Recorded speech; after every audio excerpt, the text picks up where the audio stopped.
Welcome back, everyone, to Sankofa Summer School. I am Dr. Michelle Taylor. Very excited about tonight.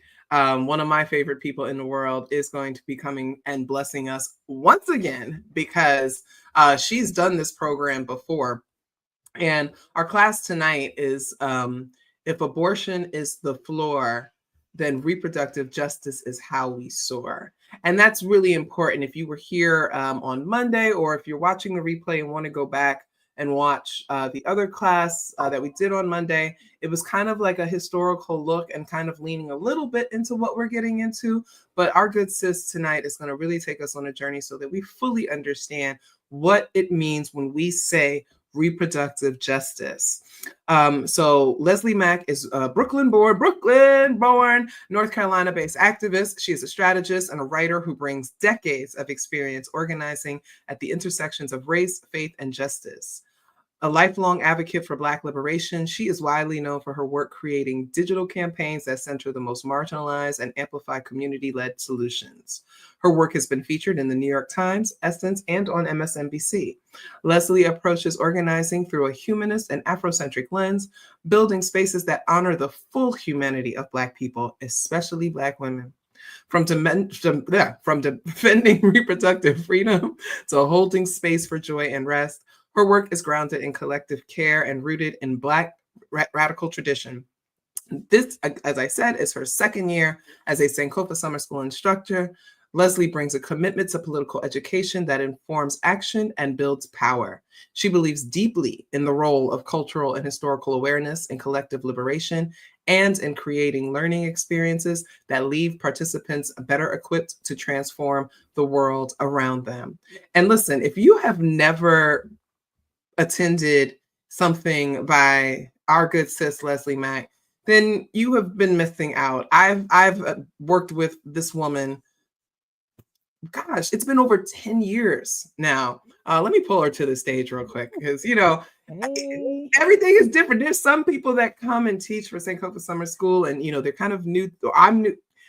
They're new to me. I'm not necessarily new to them, but they're new to me, and so I'm learning or whatever. But it isn't often that I get to have someone that I can call my good sis and somebody that I have worked with for over a decade, somebody who I trust, somebody who I know is really about this life, somebody I know who embodies the principles of Sankofa Summer School. And so it is absolutely 100% my honor to bring you and have you lead us in this conversation about reproductive justice. So everyone, please, please, please welcome Leslie Mack. I'm going to move myself and then you all can take over and do what you got to do. Thank you. Welcome, everyone. I'm so excited to be here. And thank you, Dr. T, for such a great introduction. As Dr. T mentioned, this is my second time getting to teach at Sankofa Summer School, and I'm so excited about it. It means so much that you're here tonight, or if you're watching a replay, because sharing space with folks who are choosing to learn, grow, and build together is so important right now. We are living in a world that wants to keep us distracted, disconnected, and discouraged. And choosing to show up for political education like this is a powerful act. Learning is resistance. Reflection is resistance. And community is a cornerstone of liberation. I want to take a moment to honor the long line of Black women, educators, midwives, freedom fighters, kitchen table teachers who made it possible for us to be in this space today, from Harriet Tubman to Audre Lorde and Loretta Ross. Our ancestors have always used education as a tool for transformation. We are not starting from scratch here. We are building on their brilliance. And I also want to shout out Dr. T, who created this amazing Sankofa Summer School, a space rooted in Afrocentric values, joy, and collective wisdom. I truly believe that when we learn together, we get free together. And that's the energy I'm bringing into class tonight. So I want to also start by saying that Dr. Molefi K. Asante developed Afrocentricity as a theoretical framework in the 1980s. Since then, brilliant scholars have expanded the Afrocentric paradigm, giving us a template to guide our own emotional educational praxis. Simply, Being Afrocentric means centering Africana people in their own narratives and making them the subjects, not the objects of other people's stories. For most of us, our learning experiences have been primarily Eurocentric. We learn that European ways of knowing and being are the best and universally accepted. Afrocentricity challenges this notion of European/white supremacy and encourages us to center ourselves as Africana people first and foremost. In the spirit of Sankofa, we look back to retrieve what we need to move forward. And reproductive justice is a part of that long tradition. The wisdom we need is already in our people, in our ancestors, in our stories. And that's how we're going to approach reproductive justice tonight. Just a little about me. As Dr. T mentioned, I'm Brooklyn born. I live in North Carolina now, and I've been a movement strategist and organizer for over almost 2 decades now. I began my organizing in the great city of Philadelphia in the 2000s through my chosen faith, Unitarian Universalism. And I spent a lot of time doing work around bail reform and ballot issues, and also support for formerly incarcerated people reentering. But after the murder of Mike Brown in 2014 and the Ferguson uprising, something shifted in me, and I really decided to dedicate myself to organizing full time against police and state violence. I didn't have very much outside of my general skills and a deep desire to make a difference, but I was in it. And I founded the Ferguson Response Network, Safety Pin Box, and Black Lives of Unitarian Universalism in a short period. I want to talk briefly about my own personal connection to RJ because it has been really a transformational journey for me. And it starts out with a trip to Kansas City, Missouri, where I met the phenomenal Mama Hakima Tafunzi Payne, founder of Uzazi Village. Uzazi is rooted in the deconstruction of anti-Black healthcare systems and the reconstruction of equitable, culturally rooted, community-based care for Black and Brown birthing families. I was on a tour with Black Lives of Unitarian Universalism and my comrades there, along with co-hosting a local organizer dinner in the space. And at the time, the facility was still under construction, but Mama Hakima walked us through her full vision. She described a community labor room where people in labor could come to rest and be surrounded by other birthing people in peace. She explained how patients would self-chart, choose their practitioner, and move through care with dignity. There were plans for a body work room, a breast milk bank, parenting closets, sibling and father classes. It was restorative care on a whole community level. And that experience really changed how I thought about what liberatory reproductive care could look like. Since 2019, I've worked directly in the reproductive justice space with In Our Own Voice, National Black Women's Reproductive Justice Policy Agenda, and their partners like Sister Love in Georgia, New Voices for Reproductive Justice in Pennsylvania and Ohio, and the FIA Center in Texas, to name a few. I support these organizations through narrative strategy, content development, and by producing an annual State of RJ report, which captures the pulse of the movement through conversations with leaders around the country. I also lead In Our Own Voices Get Out the Vote initiative. I helped evolve the campaign from I am a voter after the fall of Dobbs to I am a reproductive justice voter to firmly ground our electoral work in the RJ framework. But honestly, even before all of this specific work in RJ, I was deeply drawn to the framework. Created by 12 Black women in 1994, it spoke directly to my spirit. Its intersectional, expansive, and collective approach to care, autonomy, and justice is pretty much how I already was moving through the world. And it's also why I'm here today. Because reproductive justice isn't just about policy. It's about our bodies, our choices, and our ability to live with dignity. It's also about our communities, our elders, and our kids. This really is deep liberation work. So we're going to get into it. Before we start, I want to go over a couple of just community agreements to keep us grounded in this space together. The first is curiosity over perfection. There's no expectation that you need to be perfect in this space, but I do want you to lean into curiosity and think about the things we're going to discuss. Respect over debate. We don't want to argue. We want to have respect for each other. We always want to be centering Black people, especially Black women and gender expansive folks. And then lastly, I really want to make sure that we honor our lived experiences as expertise. We are experts at our own lives.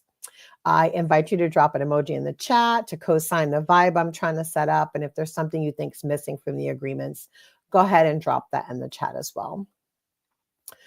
I have an opening reflection, which is just a quick question to ask.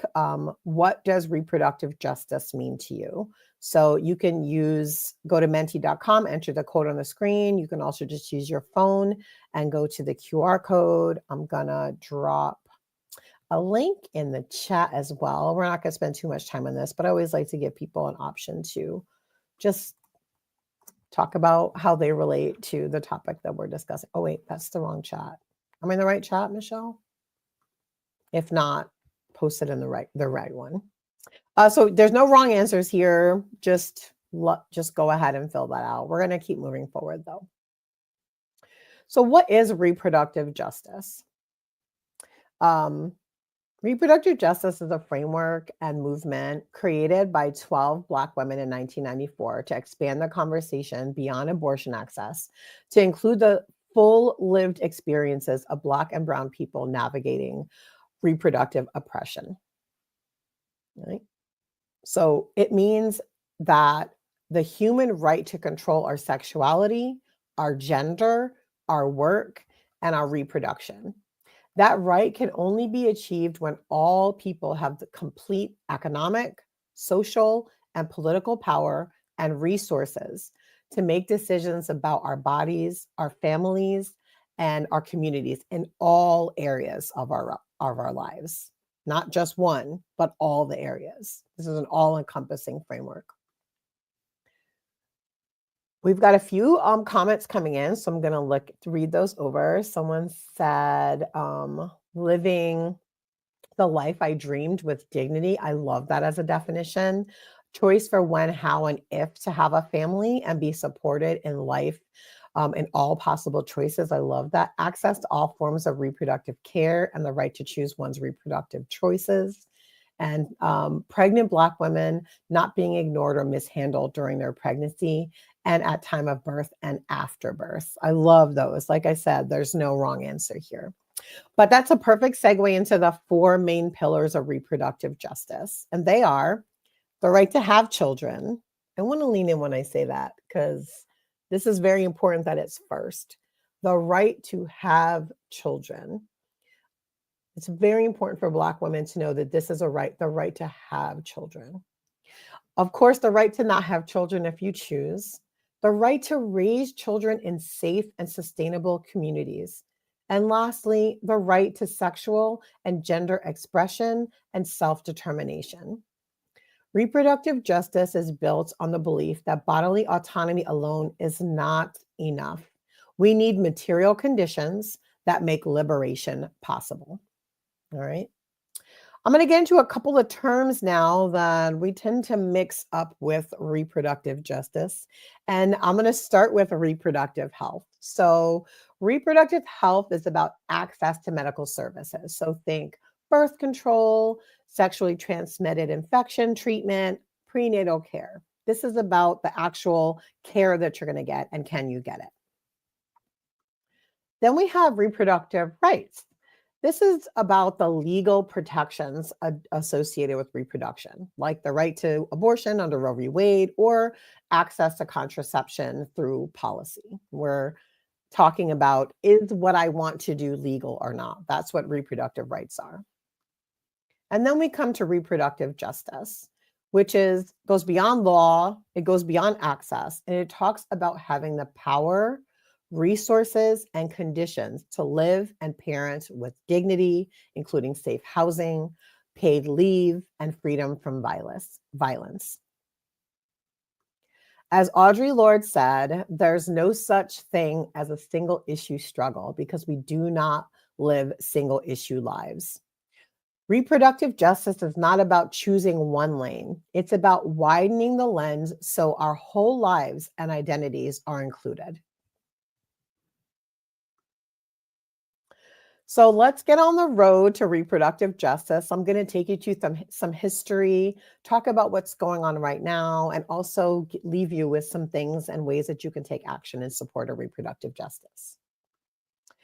But I wanted to talk about the audacity to intervene, as I've dubbed it, which is a pattern of Black feminist leadership. Core message to this is that Black women have consistently stepped forward to challenge narrow, Eurocentric frameworks that flatten our experiences, limit our solutions, and erase our leadership. From Combahee to today, we continually intervene to widen the lens. And this is a pattern, a radical legacy of refusing to be left out. And when I say that Black women build the world, this is why, because we never sit by idly while we're left out of conversations. We are in a perpetual state of intervention.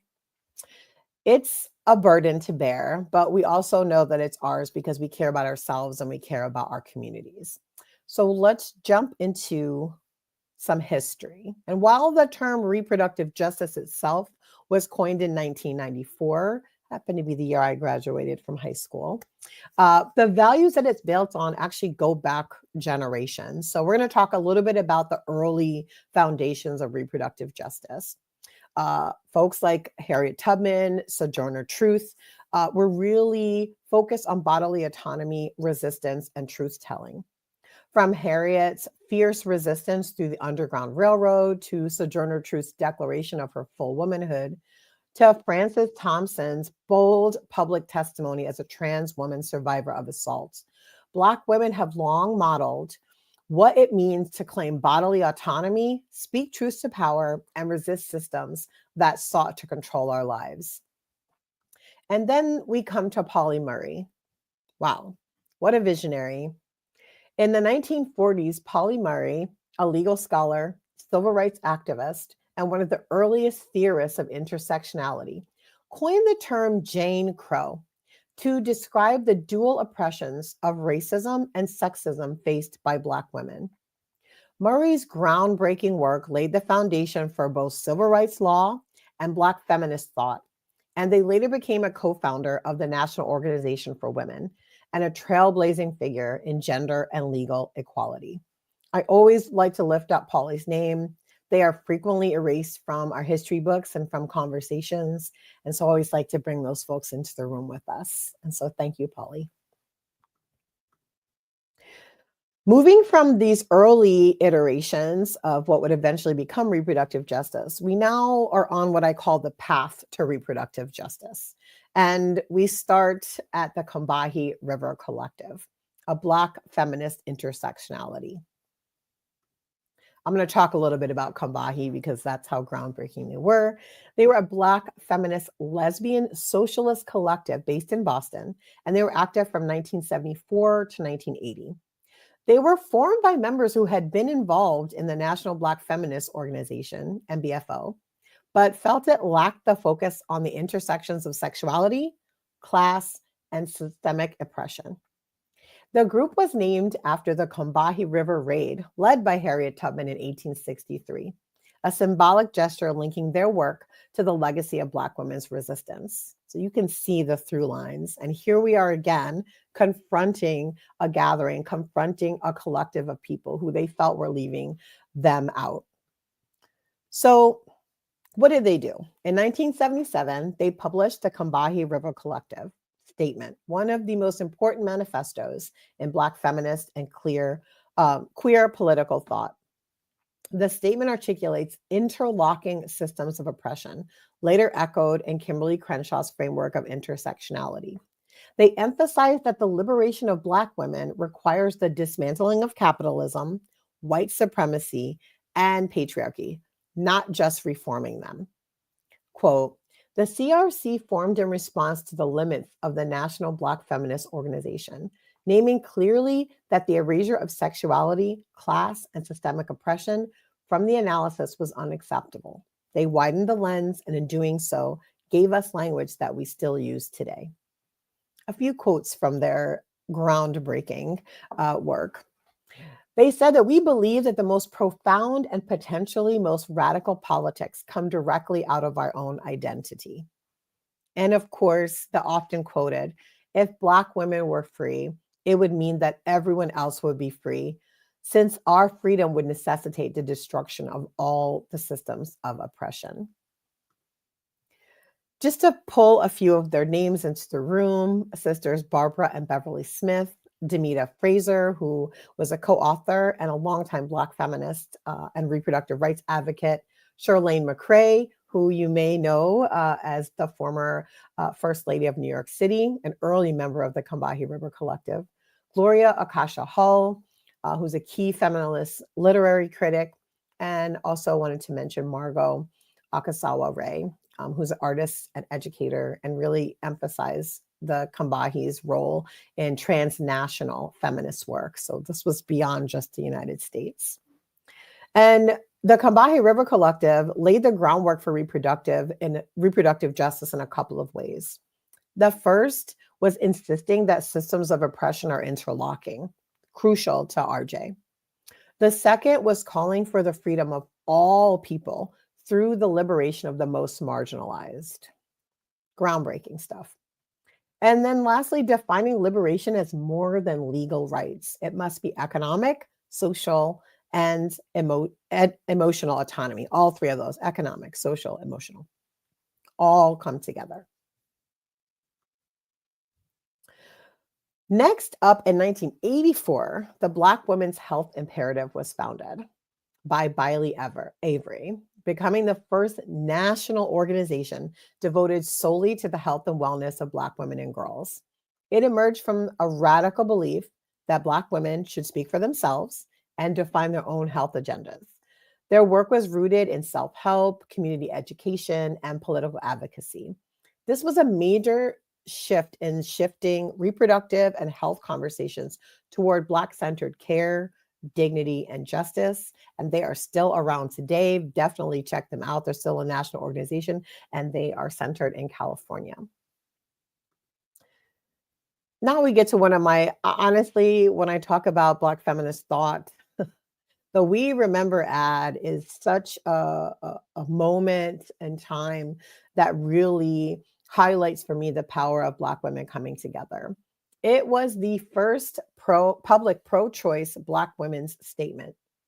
And in 1989, this was in response to the Supreme Court upholding restrictions under Webster versus Reproductive Health Services. And if you don't know what that case is, it was a Missouri law that placed restrictions on abortion, including the use of public facilities and employees for abortion services. The ruling allowed states more leeway to regulate abortion, setting a precedent and future state level restrictions. Though it didn't overturn Roe v. Wade, it was one chip away at that landmark decision as well. And so 16 prominent Black women leaders published the first pro-choice collective statement, and they titled it, We Remember, African American Women Are for Reproductive Freedom. Just amazing. The brochure named forced sterilization, medical experimentation, and structural inequality rooted in slavery, Jim Crow, and the war on drugs as barriers to reproductive freedom for Black women. I put on the screen, you can actually see this is from the actual ad that went out. They talk about what reproductive freedom means to them. You'll see a lot of overlap between when I go to define what when I just define what reproductive justice is and how they define reproductive freedom. So you see the threads are already being put together.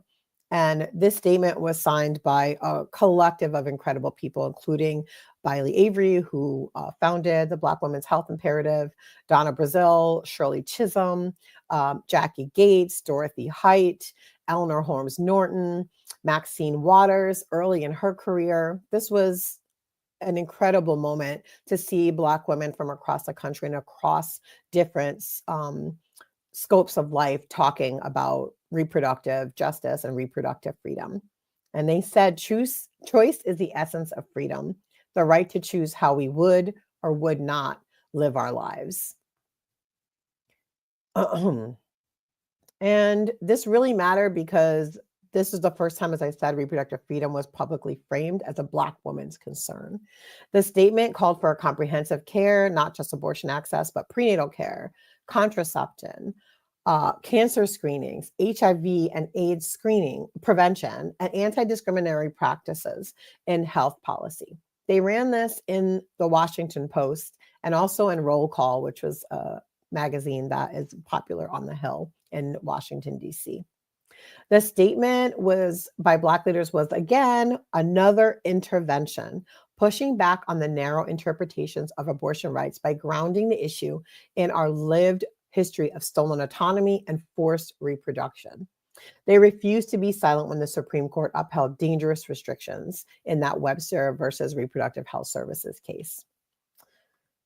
I think you're getting the idea here. We've got a lot of history that leads us up to 1994, which is where we are, the founding of reproductive justice. I'm actually wearing a sweatshirt that names all of the founding mothers on it.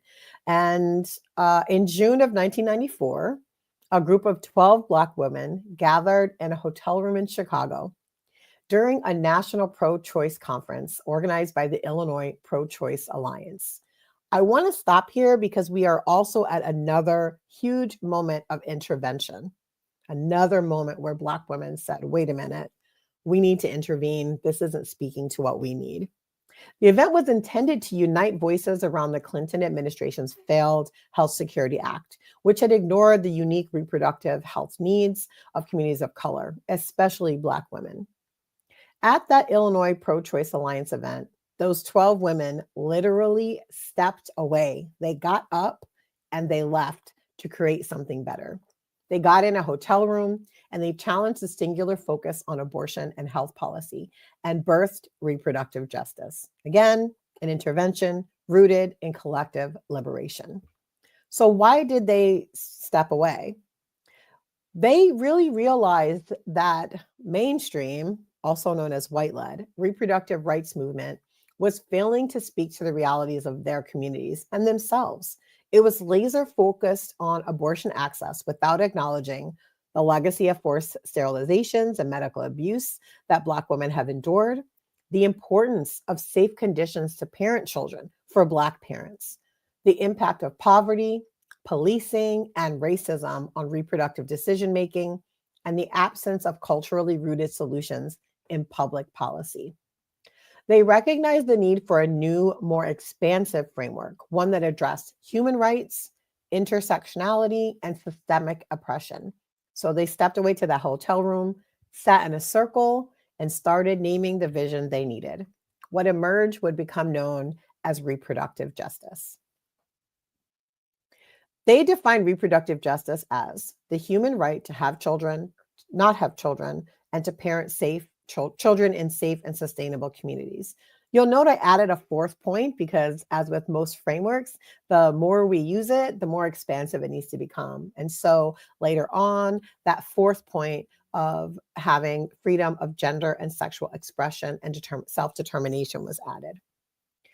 Reproductive justice was, even at its inception point, rooted in Black feminist theory and international human rights law, moving beyond the narrow focus of legal access and towards justice rooted in lived experience, conditions, and systemic change. And so on August 16th, 1994, with the support of 300 plus other Black women, they announced their groundbreaking framework in Roll Call and Washington Post with an ad naming Women of African Descent for Reproductive Justice. You'll see a copy of that original ad on the screen right now. I want to pause and also just say that each of their names, because we really do stand on their shoulders. And just like the foremothers we named earlier, these 12 Black women created a framework that continues to guide our work today. And so saying their names is part of how we carry their legacy forward. So Toni M. Bond Leonard, Reverend Alma Crawford, Evelyn S. Feel, Terry James, Bisola Marginet, Cassandra McConnell, Cynthia Newbill, Loretta Ross, who I'll talk some more about shortly, Elizabeth Terry, one of my own personal mentors, Mabel Thomas, a force to be reckoned with on her own, Winnette P. Willis, and Kim Youngblood. These women came from different organizing traditions, faith backgrounds, and regions, but were united by a shared truth. Reproductive freedom cannot exist without racial, economic, and gender justice. And so this is super important to make sure that you grasp that RJ was initially and intentionally created by Black women to reflect the full realities of our lives. It was born from frustration, from vision, and also from collective care. And it was never meant to be a siloed issue. It's a liberatory framework for movement building. So let's talk about what happens after this movement is birthed and who picks up the mantle from there. In 1997, Sister Song was founded by Loretta Ross. And Sister Song, the Sister Song Women of Color Reproductive Justice Collective, was a transformational moment in the history of RJ. It marked the formal institutionalization of RJ as a national, women of color led movement, building collective power across racial and cultural lines while staying grounded in Black feminist theory. Here's a little breakdown of its significance. One, it moved from framework to movement infrastructure. So while the term reproductive justice had been coined, it needed an organized base to grow into a national movement. And Sister Song became the first organization explicitly founded to build, define, and mobilize around the RJ framework, especially for women of color. They also focus on Cross-Racial Women of Color Alliance. It's unique in its formation, a coalition of 16 grassroots organizations led by Black, Indigenous, Latinx, and Asian American women. It was also rooted in the idea that solidarity across communities of color is essential to confronting shared experiences of reproductive oppression. And this multiracial model became a template for how RJ could be both intersectional and deeply community driven. Third, Sister Song prioritized the leadership of Black women, Indigenous women, queer and trans people, and young people, groups often sidelined in mainstream feminist and reproductive rights spaces. It centered lived experience as expertise, which I mentioned at the top of this presentation, helping RJ move beyond legal access narratives to access conditions like poverty and incarceration and medical racism. Fourth, Sister Song was instrumental in developing and spreading popular education tools, training, and RJ curriculum, using the now classic phrase, the right to have a child, to not have a child, and to parent the children we have in safe and sustainable communities. They also trained generations of organizers and created language, visuals, and frameworks that help shape how RJ is taught and understood today. And lastly, because Sister Song was co-founded by Loretta Ross, one of the 12 original creators of the RJ framework, they became a bridge between grassroots leadership and policy advocacy.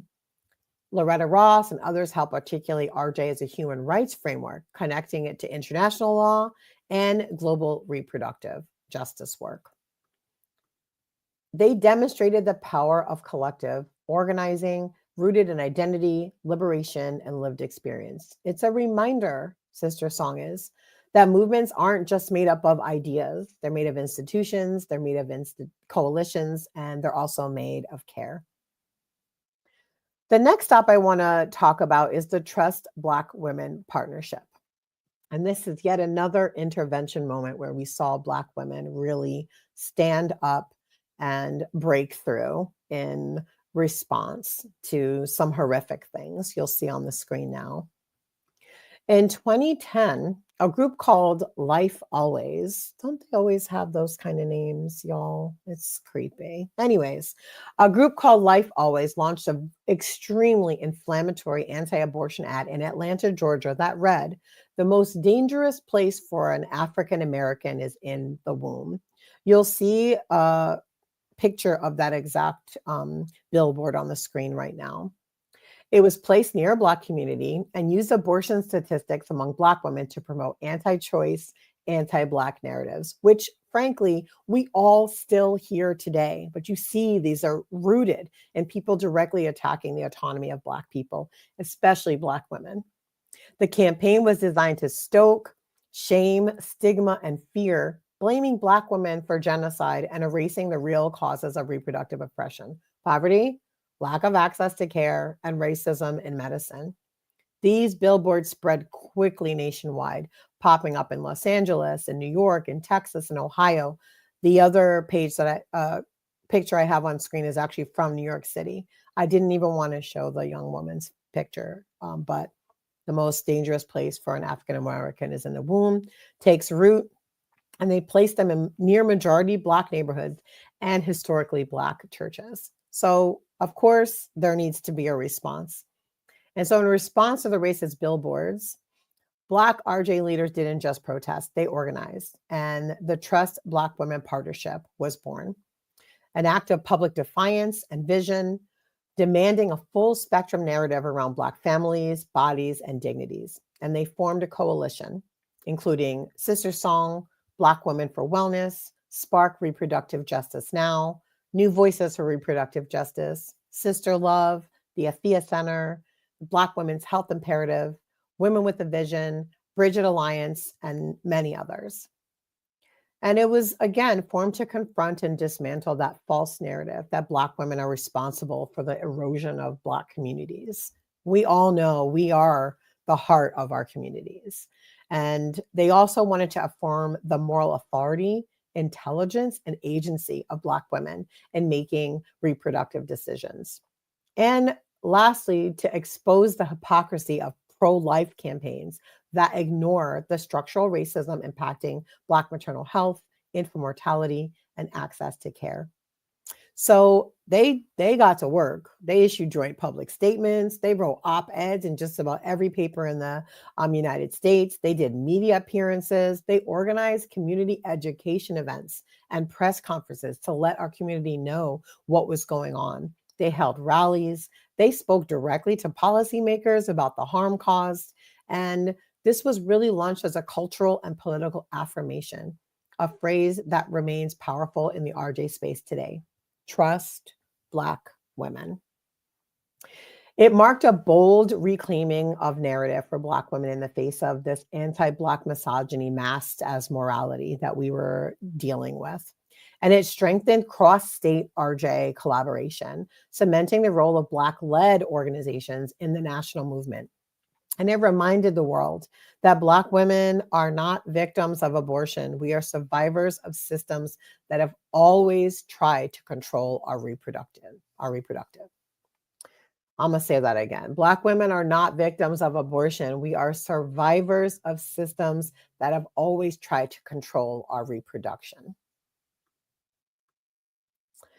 In 2014, In Our Own Voice, which I mentioned at the top of the program as well, launches as a national reproductive justice policy home with Marcella Howell as its founding CEO and president. A lot of the organizations that were part of the Trust Black Women Partnership are also part of In Our Own Voice. And this is a policy-specific focus organization. So it gives direct word, deed, and ways in which to shift policy wherever you are when it comes to reproductive justice. And it's an amazing organization that does fantastic work. And then in 2018, the IMO Reproductive Justice Voter Initiative begins.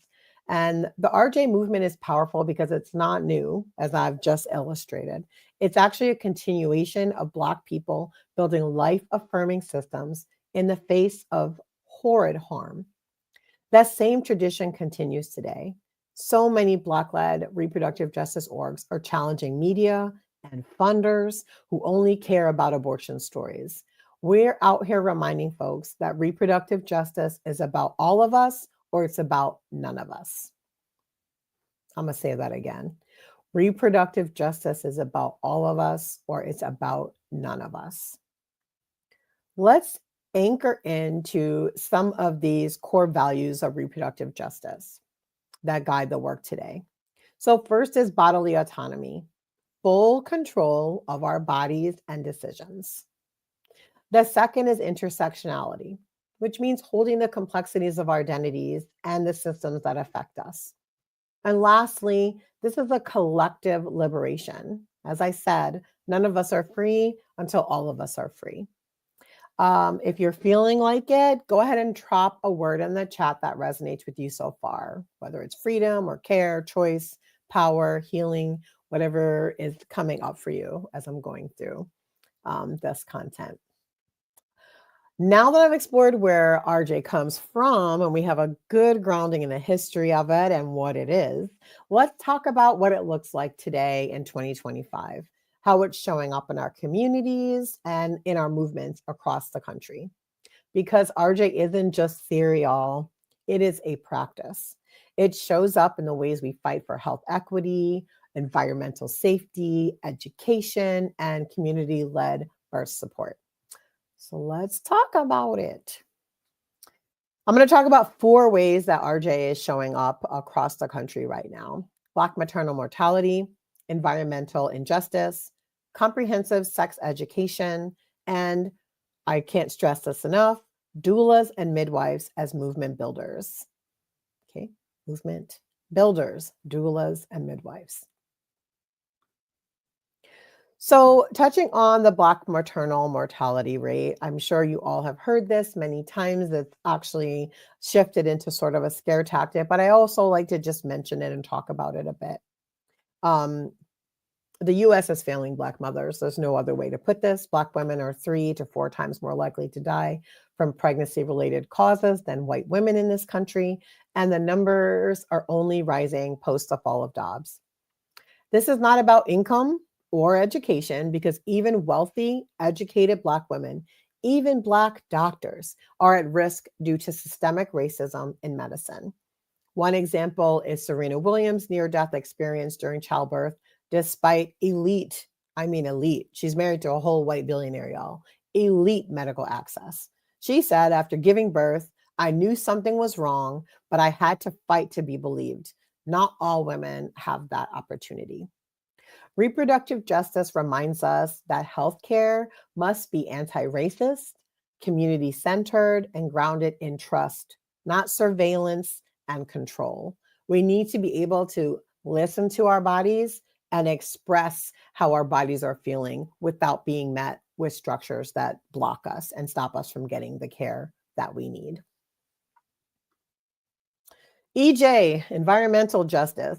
It is reproductive justice, because toxins steal our future. Environmental toxins disproportionately affect communities of color, especially during pregnancy and child rearing.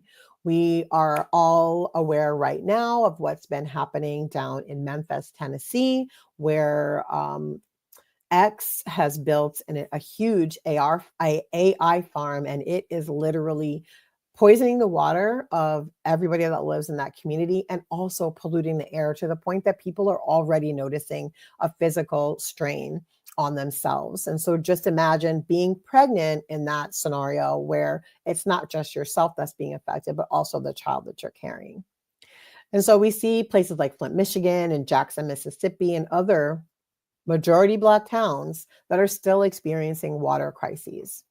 Exposure to pollution, increasing rates of miscarriage, preterm birth, and birth defects. RJ shows us that clean water, safe air, and toxin-free housing are reproductive rights. I wanted to give a shout out to Mari Kopeni, who you may know as Little Miss Flint. She has been fighting for her own city and for cities across the country to get access to clean water from the time that she was 8, y'all. It's been a really long time that she's been fighting, and she's continuing to. So I wanted to make sure I shouted Mari out.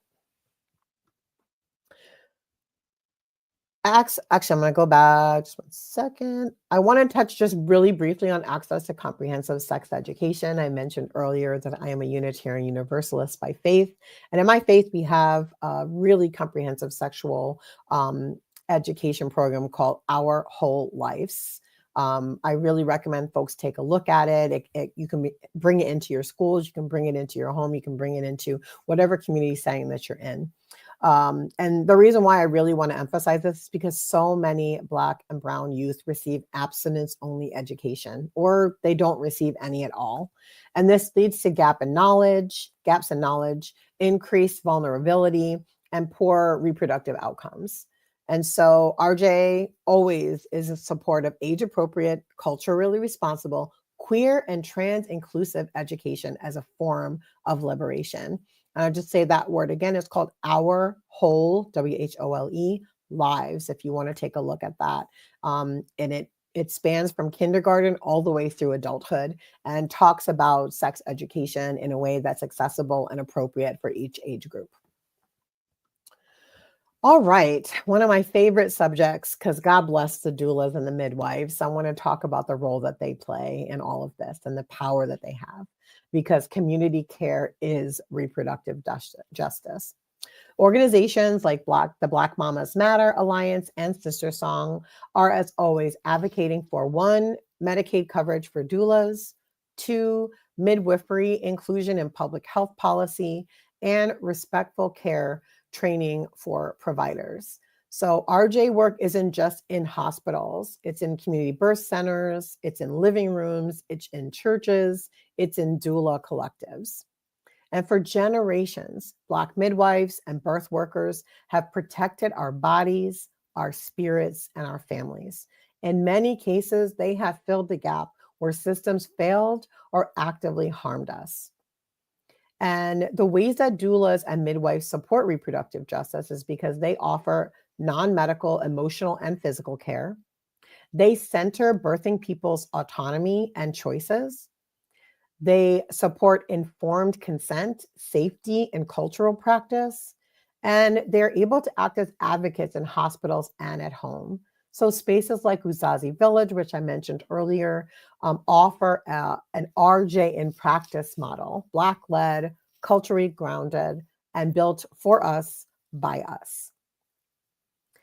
I'm going to quote Mama Hakimi here, where she says, Black women just need an advocate. They're not seen, they're not heard, they're abused and discriminated against. And the doula just sort of stands in the gap of all of that. And we've also witnessed within our cultural conversations a downplaying of the role of doulas. This notion that if someone's not a doctor or they don't have an MD after their name, they don't have anything to offer to us as it comes to care. And I want to just invite us to have our own personal interventions with both ourselves internally and with those in our sphere of influence to talk about the fact that we need more doulas, we need more midwives, especially Black doulas and Black midwives, to be there for folks in their time of need and to be that advocate when the system is not treating us the way that we need to be treated. I'm gonna offer, if y'all want to go over to Menti one more time and just talk about where do you see RJ in action? Like what's one way that you've seen or that you'd like to see reproductive justice in action where you live? No pressure. And again, there's no wrong answers here. All the answers are right. So please, you can go ahead and take a look at that. I'll read some as we get closer to the end of our time together and have some time for questions as well. Oh, I love this on the screen. I love that doulas support birthing people, not only during labor, but also postpartum. Absolutely. That 4th trimester is critical, which can be an incredibly overwhelming time, especially when we don't have family around for support. So true, Gabrielle. Super, super critical. I just want to also highlight that this work is not just national, it's hyper local, right? It really starts with how we treat each other, how we organize, and how we demand better of the systems that we have to interact with. So it's not just stuck in this policy, heady, theoretical conversation. It's really about how we think about ourselves, how we value ourselves, how we value each other, and the work that we need to do to keep that going with each other in community. So I want to talk about what I want to make sure that we're carrying forward from our time together. The first is that reproductive justice means I don't have to choose between my rights and my dignity. Those things are interlocked. The second, doulas and midwives are movement builders. I've mentioned this multiple times, but I really want this to be driven home, so I'm going to say it a lot. But doulas and midwives are movement builders. They are a connective tissue within reproductive justice that we really cannot do or live without. And liberation isn't a theory. It's something that we have to practice every single day. I want to bring us to that core truth of reproductive justice, that it's not just about individual rights, but it's much more focused on collective power. It's about building a world where our bodies and our families and our futures are respected and resourced. And so while this framework was created by Black women in 1994 to center the lived experiences of our communities, it also connects abortion access to safe housing, to clean water, to parenting, to the prison industrial complex, to economic freedom. All of these things are put together. And it's still alive with the midwives and doulas I just mentioned, in policy fights at the local, state, and national level. I don't know if you all know, last year alone, I'm going to shout out Chris Love real quick, another great friend of mine and amazing lawyer and reproductive justice advocate. She led the team that enshrined abortion access into the Constitution of Arizona during the 2024 election. Next year, we'll see additional ballot initiatives to do the same. I'll shout out Virginia. If you're in Virginia, check out Birth in Color. They're an amazing organization that's spearheading that effort. But honestly, in every single state that you're in, there are people doing incredible reproductive justice work. I'm going to talk about how you can take action in a second. But as we begin to head into the end station, where you guys can ask some questions, and also I can talk about what my charge to you after our time together. Some thoughts that have surfaced for myself and maybe in the past. I invite you to listen to a few of these and see if anything resonates with you. And if you have something bubbling up in you, just drop your own reflection into the chat. One is that I'm thinking differently about what it means to parent in safe communities. Another one is that I didn't know that doulas and midwives were a form of activism. I do know that now after this. I've always believed that we deserved better. Now I have the language and framework to back up that belief. This is your moment to name what's landing with you. Your words are part of this collective space. So if anything has been bubbling up and you're sort of connecting your own personal dots, I found when I talk about RJ, there's a lot of light bulb moments that happen for people. They didn't realize that this was so resonant with them. So if you have those things, drop them in the chat. I'm sure that Dr. T will put them up on the screen. All right, let's talk about taking action for RJ, because, that's important. And as Michelle mentioned, I don't like to talk about anything without giving folks some tangible things that they can do and some ways that they can take action and get involved. So the first is to support your local reproductive justice organization. Offer your time, your talent, or your treasure as you're able. So whether it's reposting their work and following them on social media, adding them to your small, large, or recurring donating schedule, super helpful to them. And volunteering, they need support for all sorts of programming that they do. Our RJ orgs really need us to show up for them. The second thing I'll mention is to read and share the 2025 Black Reproductive Justice Policy Agenda. I'm going to post that in the link here. I'm sure Dr. T will post it for all of you. And I invite you to sit with this comprehensive policy document that really delves deep into every corner of reproductive justice and addresses how policy could support those aspirations of the movement. So sit with it and take it to every table that you sit at. Bring it to your workplace, your church, your city council, definitely your local and state reps. Talk about it. Talk about how the solutions presented in this policy agenda could work for your community, and if there's some alignment in things that are already shifting on the ground for you.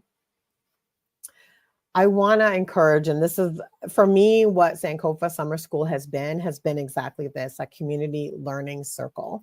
And reproductive justice is not something that you should be studying alone. One, it's heavy, and two, it's best to have these things to talk about with other people as you're learning. So invite your friends, invite your coworkers, call up your classmates, new and old, and invite them to learn with you, to learn about reproductive justice, to learn about your local history of reproductive justice, because I'm giving a very wide lens to all of this, but there's a drill down local history of reproductive justice wherever you are situated that deserves to be heard, deserves to be learned about, deserves to be talked about. So definitely do that.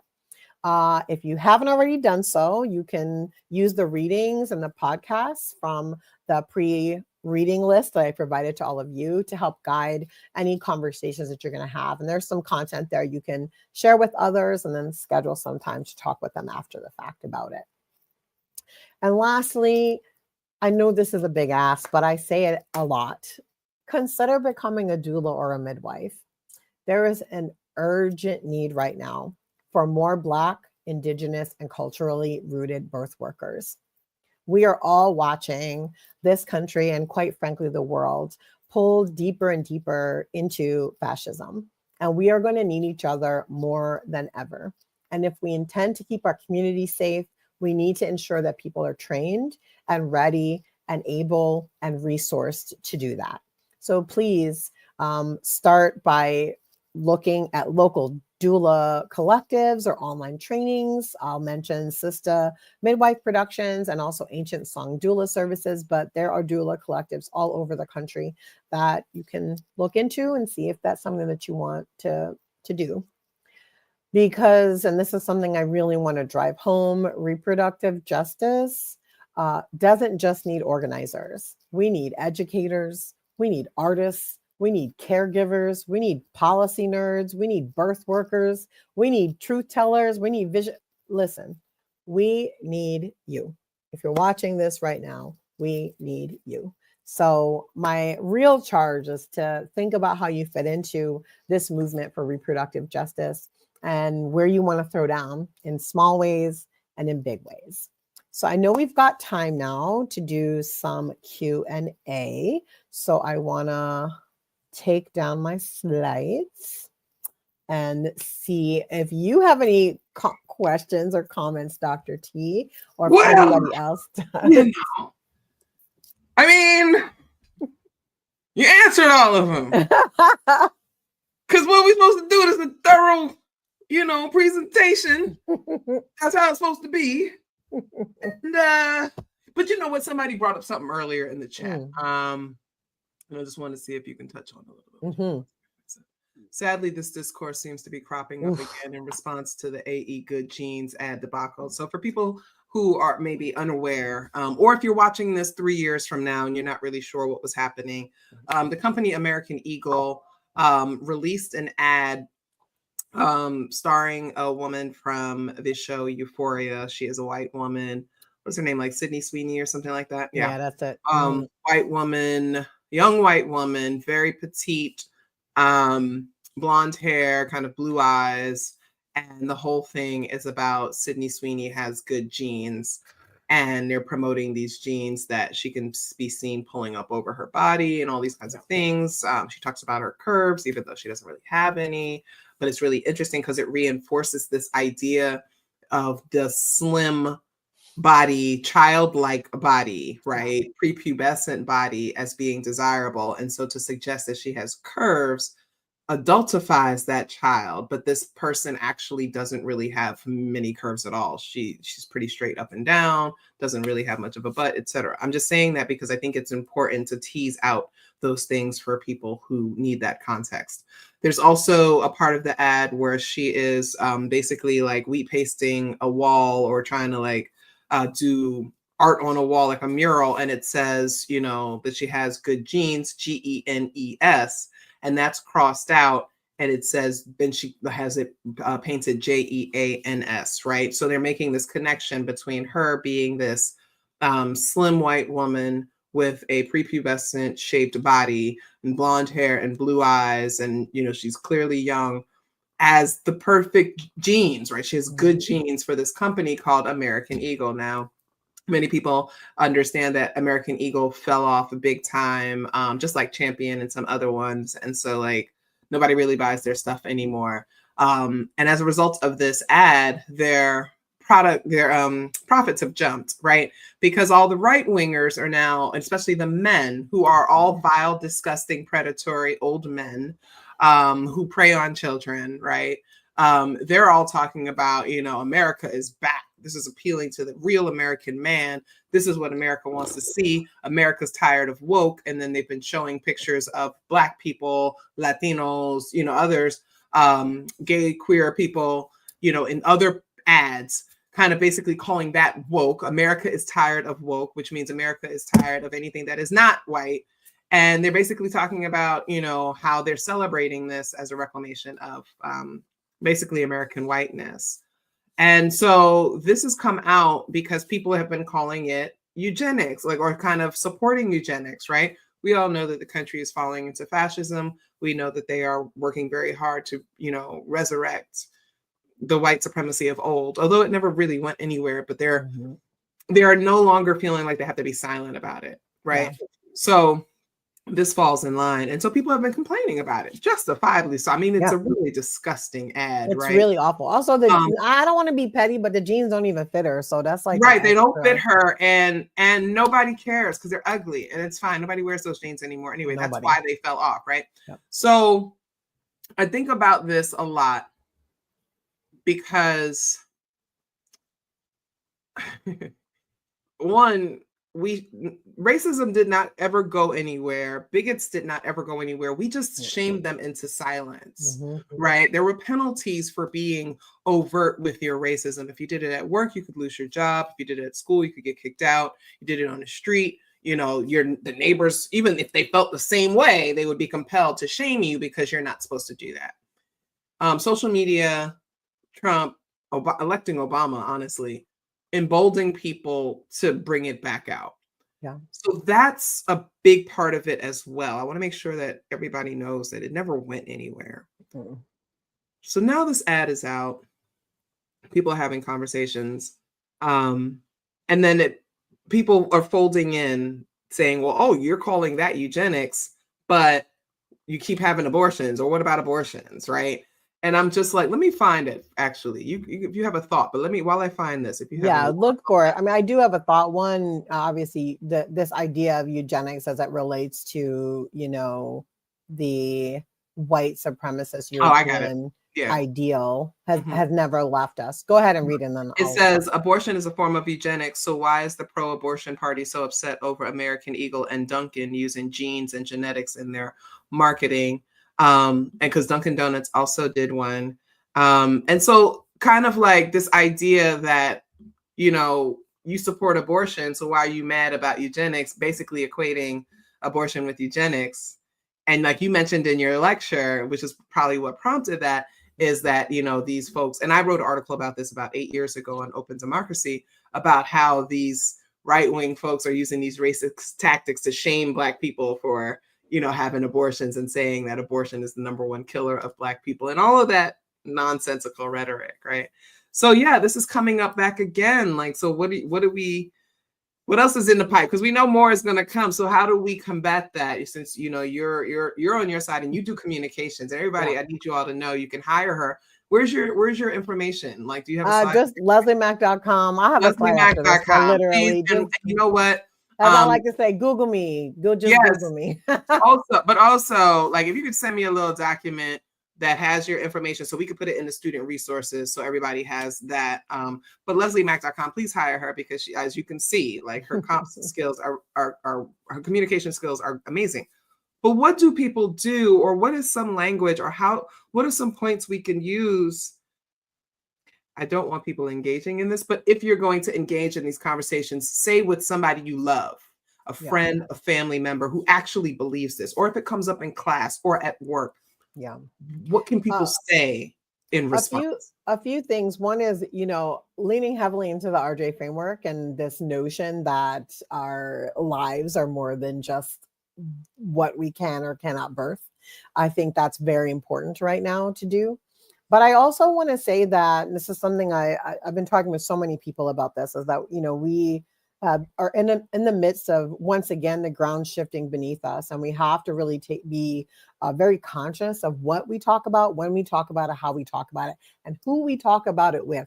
All of those things are super, super critical, not just to keep yourself safe and to ensure that you aren't harmed, but also because the ways that even 5 years ago we could shame people don't work anymore. So there's been a couple examples recently, that Shiloh woman who called a small Black child the N-word and raised like hundreds of thousands of You're dollars or starting to do tens this of thousands of dollars. intentionally. They're doing this intentionally now. Yeah. This is a grift now. And so I want to say that because your outrage, even just an angry emoji on Facebook, it's feeding into the grift. Because every response promotes it and gives it more visibility. Pushes it. So I really want to encourage folks to stop when they're triggered, stop when they're angered, and really sit for, just take 5 minutes. Take a piece of paper, take your notes doc out on your phone, and just type what your thoughts are first. Write what your thoughts are first before engaging. It will just give you a little bit of distance, a little bit of time to kind of not let the emotions be what take you, and really decide if you even want to engage. I can't tell you how many times a day I'll be typing a whole thing and then delete it all, like constantly, all day long. So that's the first thing I would say, is really be cautious about how you're interacting with these types of moments and people that are promoting them. They want to anger you. They want to make you upset, and they want you to engage with them negatively. That's the goal. So that's the thing I really want to lift up, is that even with this American Eagle Jeans commercial, they did it to upset us. They knew that upsetting us would now make this a conversation, would now make this people writing think pieces, would now mean that it would be covered in the newspaper. Normally, an ad would not have any of that. It would just be put up somewhere, and whoever saw it would see it. And so they're actually weaponizing our harm, our pain, our offense to very, very great. They're doing well with it. And I want more of us to really be conscious of that, how they're utilizing our views, our psyches, our emotional states to further their agendas, and that they don't really even care about the people that they're discussing. Like, they don't have any more respect for the Sydney Sweeneys of the world than they do for us. They actually hate her. It's a pretense, y'all. It's all a pretense. And so I wanna just, that's the thing I really wanted to lift up, is that we really need to back away from being in reaction mode all the time. And I always say, like, the best organizing work is offensive work. So if we're on the offense, it's always better. If we're defending something, it's a different situation. So think about that too, when you want to engage, how you want to engage, and like, is this the right place to do it? Could you take it to the group chat? Do you want to talk about it at dinner? Do you want to talk about it when you go to church next week? Do you want to talk about it at your women's meeting? Do you want to talk with your classmates? It doesn't always have to be in the public sphere, so that we're feeding into these, awful, assaults, I would say, on our psyches through digital means and through advertising. Real. So that's part of that work, right? A lot of people, so I have a different view on this. People say rest is resistance and things like that. I'm like, no, it's just going to sleep. Every human being goes to sleep. You need to be able to go to sleep. I don't see resting as resistance. Restoration is resistance. Restoration, but rest is rest. not. Yeah, rest is rest. That's just you taking a nap. And if that's what you want to do, then that's cool. But let's not fold that into all of that other stuff. But we need to be thinking about kind of like what these actions like look like, right? And so yes, I'm going to actually use that as a clip, because I think that people need to hear everything that you just said about how you just need to take a moment, right? And I found, even with my own engagement, it's like, if I share something with y'all, trust and believe there's 50 things from my replies that I didn't, right? Yep. Because I spent a lot of my time blocking, hiding from for everyone, or like just sparing you all, that kind of thing. I don't need to do that. And I noticed that a lot of times on social media, for some people, that's a bit performative. And I get it. They wanna fight the power. And I respect and love that. A lot of people are limited, our disabled family, people that are in places where they cannot access a lot of these actions. Like, for example, tomorrow, Chris Smalls is coming home and he's going to be arriving at Newark, and they're calling for everybody to go to Newark. Well, guess what? Not everybody can go to Newark, but people can go online. They can share, they can post, and they can do stuff. All of that is really effective. But what's not effective and what can be very harmful is promoting and repeating these things, because they can be triggering, they can be traumatizing for a lot of people, and they're amplifying. These folks are, and they were doing this 10 years ago, which is what's tripping me out. Yep. They are primarily targeting Black women. Yep. And why do they target Black women? Because they know that Black women are the centers of their communities. They know that they are the central figures in their homes. They know that Black women make the majority of the decisions in Black communities. Black women have the majority of the purchasing power in Black communities. And so they target our rage to get us to promote them for free. And because we are constantly seeking validation and we want to defend ourselves, we feel compelled to defend ourselves because of centuries of psychological warfare, we engage in it. And so we need to start divesting of that need to prove anything to people. Kwame Ture said we can't appeal to these people. They don't have a conscience. So what are we doing? We're wasting our time, right? Toni Morrison said and our energy, our everything. That's what, you know, these people, our forebears have already told us. They peeped the game. They gave us the blueprint. They told us what it is.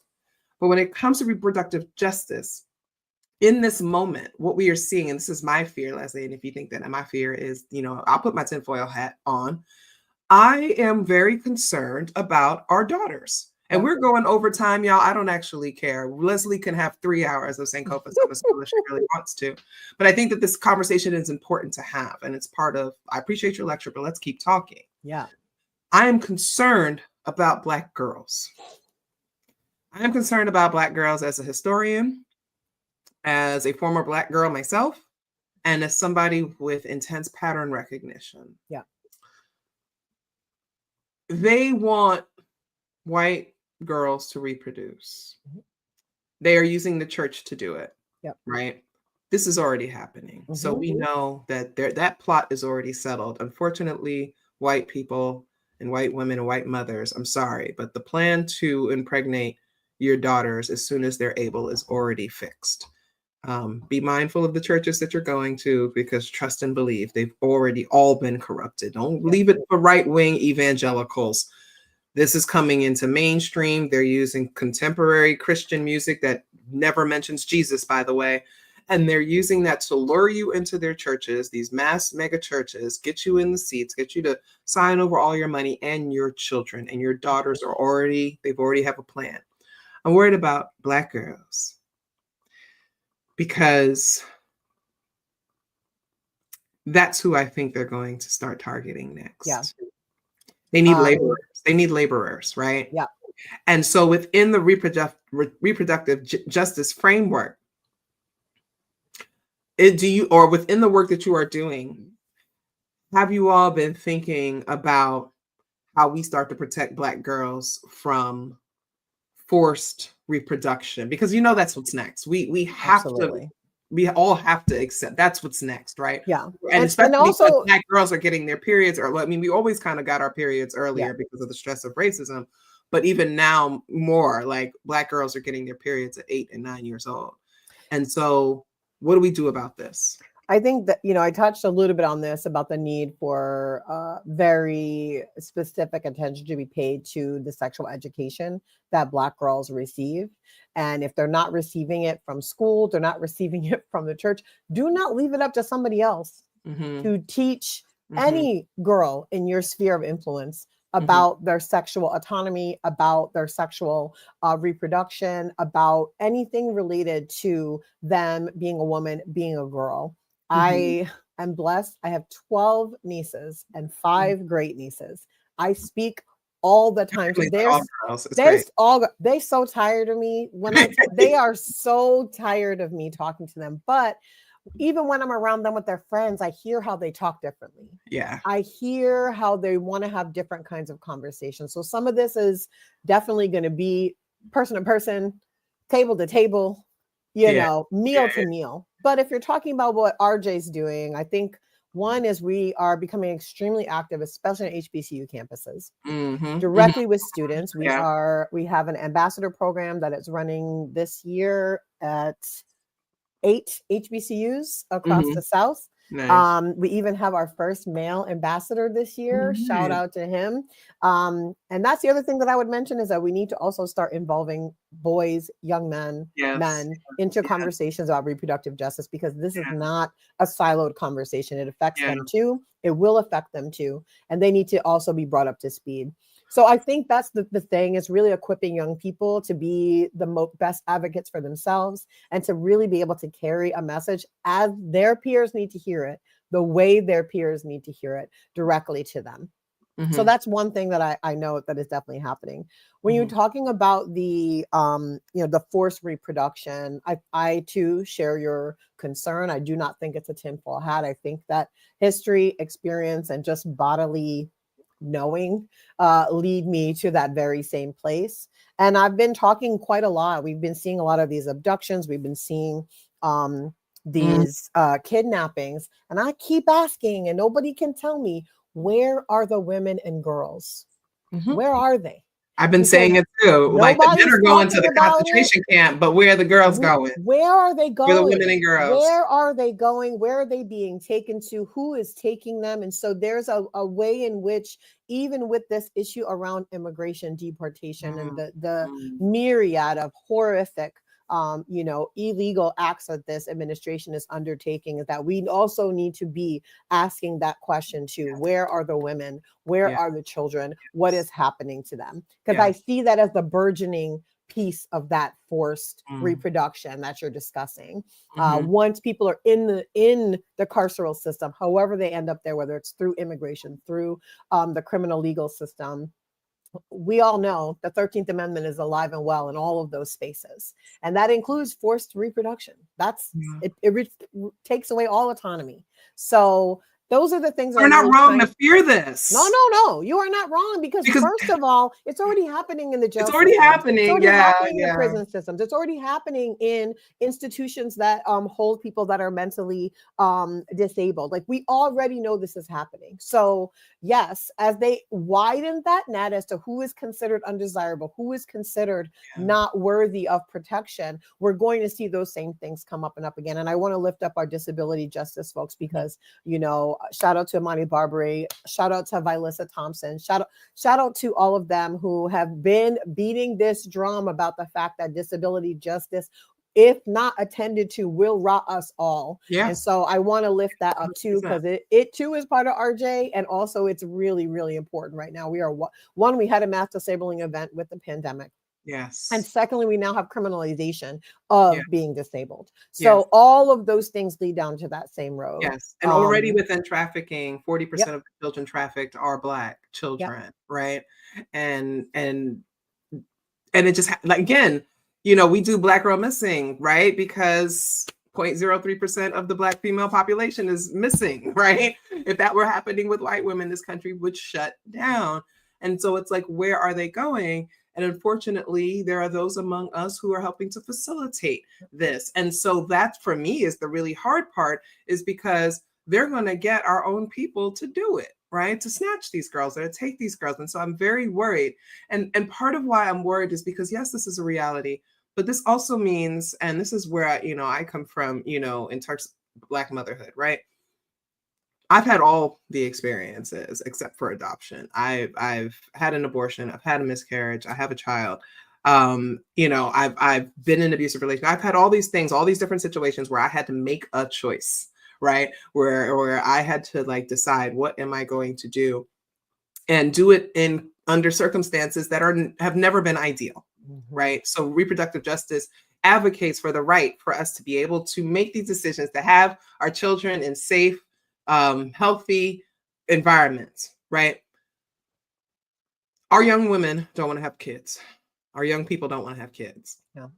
And because they've been fed this like horror narrative, yes, there are risks and there are dangers. But the overwhelming majority of Black women and birthing people are having healthy children. They're having healthy babies. They're having good experiences. And we are talking about loving and raising our young people. But that narrative seems to be, it's not getting the same traction, I guess, as well, if you get pregnant, you're probably going to die, or the system's going to take your kid away from you, or the police are going to kill them before they turn 18. And, there's so much of that. How do we, within this reproductive justice framework, support young Black people in understanding that it's okay? We can have baby.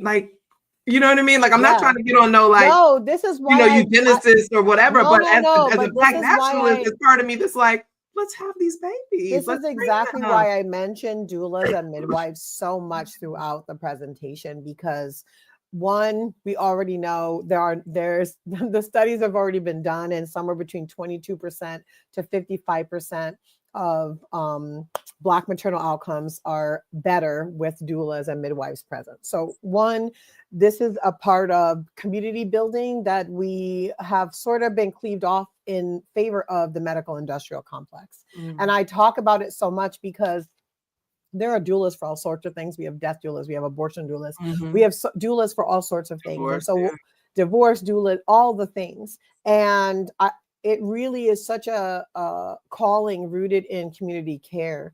And I think we've kind of separated that and just taken what medical professionals say as the only authority around what can and can't happen to us. And this isn't me telling you not to listen to your doctor, because, I just started taking my first blood pressure medication this week. So that's not what I'm saying. But what I am saying is, what we want our young people to be able to go to people that they trust, that they know, that they're comfortable with, that are culturally competent to speak with them about whatever issues they have coming up, whether it's about gender, sexuality, STDs, birthing. Do they want a family planning, not family? Listen, there are so many ways to build your family. And reproductive justice is really there to say there's no right way. However you choose to build your family is the right way for you. And so that's really what I want people to start thinking about. And we do have some, policy things we're pushing through. There's a Black Maternal Health Momnibus Act that is making its way around both state houses and in Washington, which are looking to cover more doula training, more doula services, especially extending it into that fourth trimester, which is really crucial for folks after they've given birth, and just giving them the support. When I talk about the fact that I was absolutely blown away when I went to Uzazi Village, I'd never been in a space that was actually built for Black people to be in community with each other around building families. They were men coming in, learning how to baby carry. They had classes for them. I mean, all of these types of things. And so for me, it's like, I am always coming back to these local reproductive justice organizations that are doing the services work. I was talking with Charisse down in New Orleans. They're opening a pharmacy at their organization because they recognize that whatever's going on, pharmacies are shutting their doors and leaving, and their people do not have access to it. So we see continually RJ organizers stepping away from just focusing on policy, stepping away from just talking about the legal scope of this, and really digging in deep to providing services for their communities. And that's why I said, like, they need all of us, because they need people to do all sorts of things. And that's really the thing. I'm really nervous. Listen, it's right to be every nervous. day they're ratcheting up their rhetoric every single day. Every day. They are coming in. They came in with the sledgehammer. They've made a lot of mistakes, but they don't actually care. They have an agenda. Their agenda is to force birth among white people, to repopulate as if they aren't still the majority, to force Black and brown people into servitude, and to completely eradicate the natives so that they can stop claiming that this is their land, right? That's what they want to do. And I'm really nervous, and I'm really concerned about what's next, right? But that's why we take this education. That's why we look at these resources. We support these organizations. We support the think tanks and the thought leaders that are figuring these things out, right? Like if we can't come up with it, there are people that can. They just need our support. They need our moral support, our financial support. And so we need to do that. I know this got really long, and I thank you all for, like, those of you who are still here with us. Here. Thanks for staying for our chat. Thank you so I much. want to mention two other things related to that. Okay. One is the Free the Land movement, which is crucial to what comes next. So if you don't have a CSA you're already signed up with, find a Black-owned, Black-led one. They're starting one here in Charlotte called Three Sisters that I'm a founding member of. This is a network of farmers that will be able to provide food outside of these grocery stores, outside of these, you know, situations that are going on. So figure that out. Second is really think about your water sources and think about them now. So I just want to mention those two things as just like preemptively. I'm not saying it's going to be needed tomorrow, but the sooner you start thinking about these things, the better off you'll be when you do need to pull them into action. Yeah. So I just wanted to mention those last two things. Thank you so much. I really, really appreciate this. You know, I'm always honored when you agree to, you know, jump on anything that I'm working on, but particularly Sankofa Summer School, because we really needed this conversation and to have this for as long as it needs to be, so that everybody will be able to access this. Thank you so much. Thank you, thank you, thank you, thank you. I already know I'll probably be assigning this to students in the future. Go watch this video. This is your homework. Tell me what you learn. I'm gonna quiz you, you know. So we thank you so much for being here. I'm gonna send you off the stage real quick. All right, y'all. So we're 2 weeks down. This has been the second week of Sankofa Summer School. We have one more week to go. We have four classes next week, and then we will be rounding out the 2025 section of Sankofa Summer School. Listen, y'all tired? I know I'm tired. Also, you know, we are still accepting donations. The donations go directly to our instructors and to cover the cost of running the school, all of our technology needs and all those kinds of things, keep the website going throughout the year, our streaming, everything like that. Oh, excuse me. So if you'd like to support us, and you can go to sankofasummerschool.com/donate, or you can send direct money to me via Cash App or Venmo, Fem Jones, FEMJONES, if you are listening and you can't see the banner that is on here right now. You can also go back, because we have 4 more classes. You can go back and register for those and add some money if you want. That's also awesome. But we have a direct donate site right on our site. So sankofasummerschool.com/donate. Really support. This is fully grassroots. We do not have any corporate sponsorship. We do not get any nonprofit grants. With the way that the country is going and the ways that they're trying to control all these organizations that do receive state and federal funding, I am avoiding all of that. And we are relying heavily on our community to support the work that we do. Please understand that this is a model that I came up with 5 years ago, and it is going to be a model for the future of education. So let's keep this going. All right. Thank you all so very much. I really appreciate your support, and we'll see you next time. Take care.